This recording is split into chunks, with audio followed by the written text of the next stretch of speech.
about to dive into one of our mailbags here on Chat Sports NFL Daily. If you enjoy them, show it by liking the video. That way we can keep doing more live shows all off-season and in-season long. Help us out by liking the video right now. First up from Lore. Who can be a bust in the 2026 NFL draft class? The proper answer here is everyone. There is no guarantee. I am old enough to remember the safest prospect ever, Aaron Curry, the linebacker from Wake Forest. Seahawks took him in the top 5. Guess what happened? He was a bust. It happens. It is never a guarantee. So even Arch Manning, as good as I think he's going to be this year for Texas, who may not go pro anyway, he might not end up materializing. Fair or not, it's one bad injury away. That's how football is. So everyone could bust. Hopefully they don't bust in the end. From Twisted Wizard 33, who I'm sure can't believe his life, the Vikings will be a Super Bowl contender, and J.J. McCarthy will cement himself as a top 7 QB.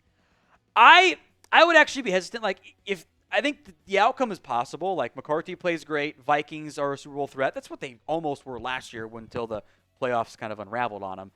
I would be hesitant to lock in any second-year starter as a top 7 QB. Like, everyone tried to do that last year with C.J. Stroud, and it all kind of fell apart on him. I think we're doing it right now with Jaden Daniels. I would not be surprised if Jaden Daniels does it again this year, and he is as a top 7 QB, but I just want to see it for more than 1 year. I watched RG3 look incredible, and then, it wasn't the same after that. Like, it happens in football that I think at times year 2 can be harder than year 1 on a player. I think we saw that with Stroud in Houston. I have some belief in J.J. McCarthy, maybe not as much as my guy Thor over at Fantasy Life, and he's a big J.J. fan, but I think he's going to have a good season. He's got a great supporting cast from the personnel, O-line investments, receiving core, head coach Kevin O'Connell, I think, is a bit of a QB whisperer, but I'm going to pump the brakes on a little bit of locking him in top 7 no matter what. From Jack Benjamin, is this the year Kyle Pitts gets traded? My answer is probably not. The only reason I say probably is because we can leave open the scenario that if something bad happens to Atlanta and they're just they begin 0-6, then you could see them shopping someone like Kyle Pitts at the NFL trade deadline. At that point, okay. But go look at that tight end room without Kyle Pitts and tell me it's anything other than the worst tight end room in football by a massive margin. I mean, we're talking Charlie Werner and Tegan Quintoriano, the former Texans guy, and Joshua Simon. Felipe Franks is tight end 4 still for them. He'd be tight end 3 if they traded Pitts. So I don't think it's going to happen. I think that team needs him. Now, free agency, next offseason, different conversation. So will the Falcons, we can keep it open until the trade deadline, will they trade Kyle Pitts? Y for yes, N for no. From Christian, how do you think the AFC West division is going to finish out? I say Broncos, Chargers, Chiefs, then Raiders. I think that's a darn good division in football. Even the Raiders, I think, are going to be better than what they were last season. I'm still going to give the edge to the Chiefs as long as Mahomes is healthy. That team just, through nonsense sometimes, keeps finding ways to win a bunch of games and win the division. I would probably bump the Chiefs and then up to 1. Then I go Broncos Chargers. And I think that Broncos Chargers tier is extremely close. And I think both of those teams are very, if not likely, probable and possible playoff teams. I think both of those teams have legitimate playoff aspirations. There's a chance that something happens to one of them injury-wise and it kind of changes the fortunes. That's how football tends to go, especially in the AFC where there's some good depth there for those wild card contenders. But I still think the Chiefs end up being number 1. From Christian, also, with the Steelers' offseason signings and draft, what do you think their floor and ceiling is? I mean, history tells us they're going to go at least 500, right? That's all Mike Tomlin does. There's always the threat of this being the year it finally bottoms out in Pittsburgh. I still think that's winning at least 6 games. Now, I think that the nuclear scenario for Pittsburgh is old Aaron Rodgers gets hurt again, and now you're playing Mason Rudolph and Will Howard, and that's just a really bad quarterback room.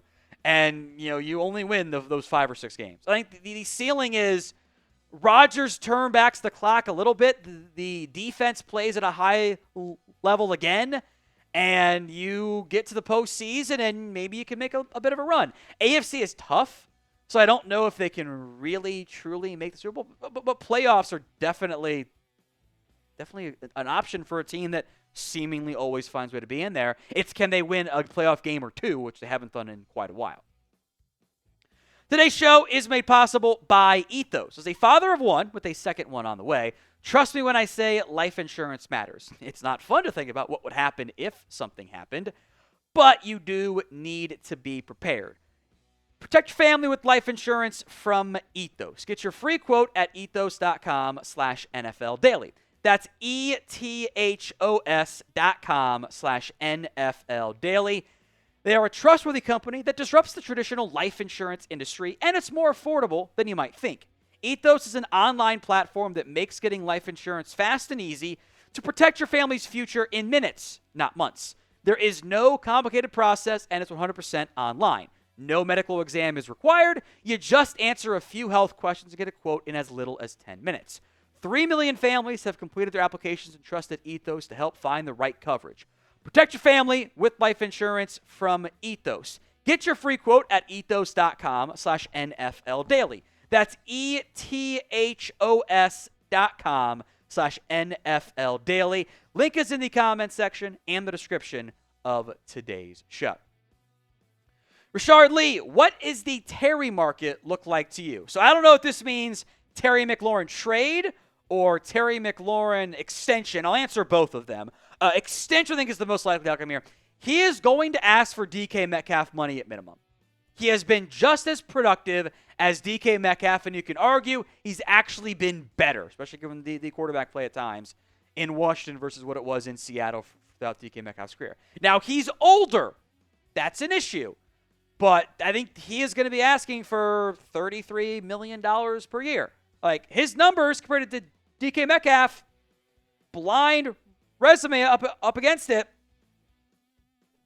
you might take Terry. 10 fewer touchdowns, but 13 fewer drops and more catches and more yards on the same amount of targets. That's not nothing in the end. Trade-wise, he's 29 years old. I think, again, isn't it the DK Metcalf or trade? Isn't that the fairest comparison? Like, he's a little bit older. He's due for a new contract, but he was pretty productive. Like, at this time in the calendar, maybe it ends up being like a third or a third and change. But I think that market is very similar. DK got 33. Maybe you try to get Garrett Wilson 32.5 instead. But that is, I think, pretty fair for McLaurin for what he has done. From Sean Charles, could the Panthers trade Adam Thielen? I'd say this is a name to monitor as we get closer to trade deadline time. Like, I don't think they're going to do it right now. I think that'd be kind of unique. But they have Tedero McMillan, first-round pick. If Xavier Legette can come along, he may not. If Jimmy Horn comes along, if Mike Cokeheads and Jalen Coker is able to show progress, what does Hunter Renfrow offer? There is a scenario where the Panthers go, we're actually good at receiver. Let's get something for Thielen and free up more reps for the young guys, Horn and Legette and McMillan, and maybe Renfrow is able to be available for the Carolina. So I wouldn't totally rule it out, especially if Carolina's like a game or two under 500, not really a true playoff team, and they think their other young guys are prepared to go. So name a player who you think ends up getting traded. Let me know in the comments section of today's show. Let me know who a player you think ends up getting traded. Which conference champion from last year has the better chance of making it back to the Super Bowl? It's a good question. I don't think they're that different of chances.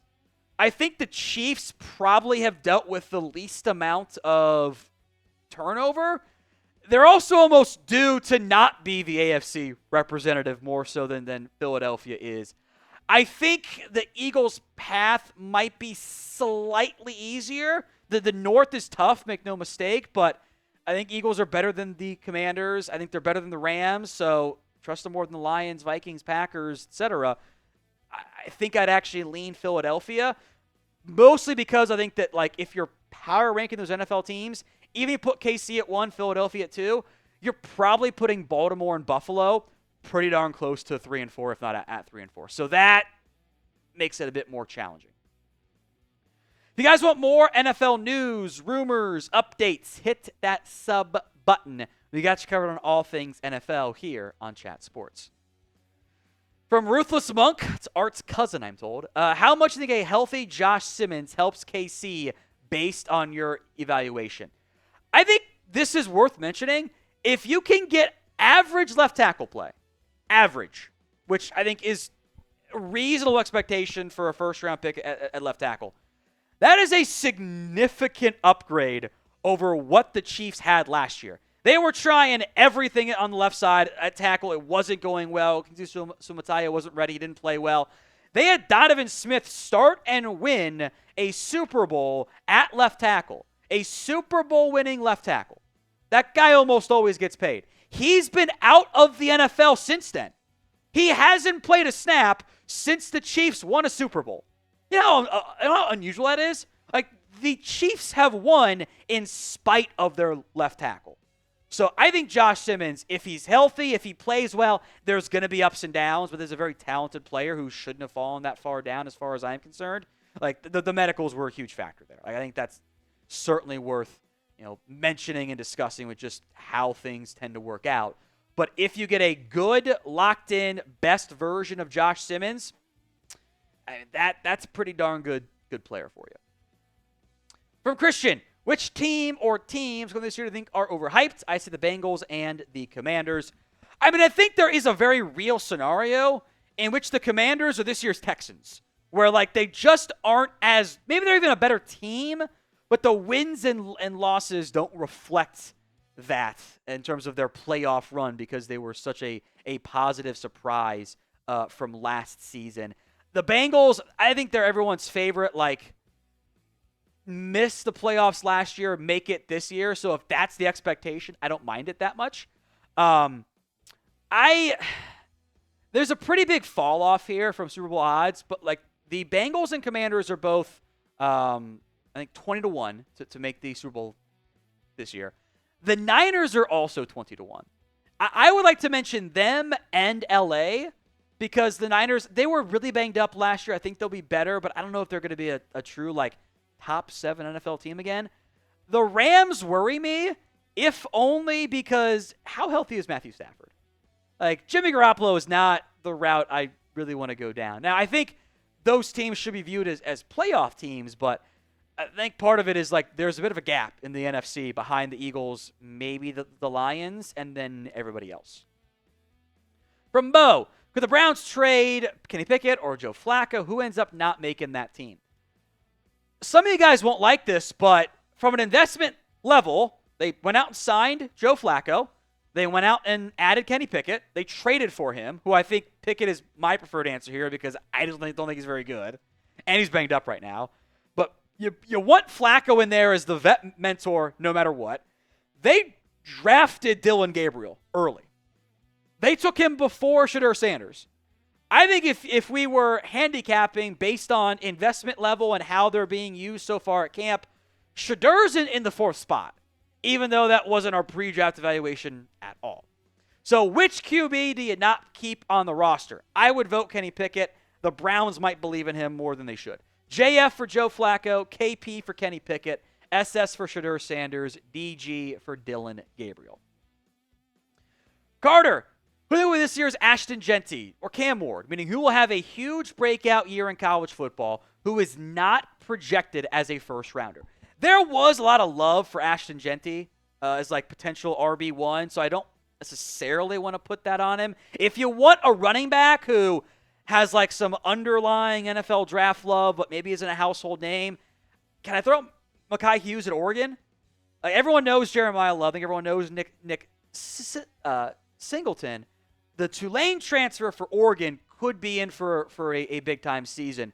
At quarterback, ignoring the top, like, 5, 6, 7 guys, he's kind of a runaround guy. I don't know if he's ever going to get rid of that issue for me, but John Mateer at Oklahoma should be really good in the SEC.